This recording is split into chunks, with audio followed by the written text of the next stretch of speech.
तो नमस्कार दोस्तों, आज के वीडियो में आप सभी का स्वागत है। तो लोक चहा करून सुरुवात करता आणि आपण ऊस खाऊन सुरुवात करू याला।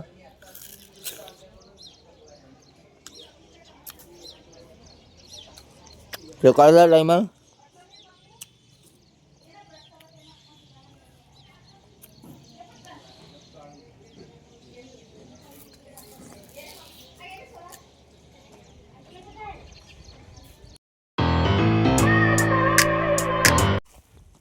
तो नमस्कार मित्रांनो, तर आपल्याला आता मक्याच्या सोबत तार ठोकायचा आहे। तर मोठे बाबाच्या वावरात ठोकणार आहे तो त्याच्या मक्याले। ते इथं मका बघू शकता, आपला बघू शकता, आपला थोडाफार वाहिलेला आहे।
बस इतका व्हिडिओ काही कारणास्तव बोलता नाही आलं व्हिडिओमध्ये। तर आज व्हिडिओ माझ्यासोबत आज पडू बी शकणार नाही, कारण तुम्ही बघू शकता सोफेर लाईन गेलेली आहे आणि आपल्या मोबाईलमध्ये चार्जिंग बी राहिलेली नाही, म्हणून आज व्हिडिओ येणार नाही आज माझ्यासोबत। तर व्हिडिओ आवडला तुम्हाला लाईक आणि सबस्क्राईब जरूर करता।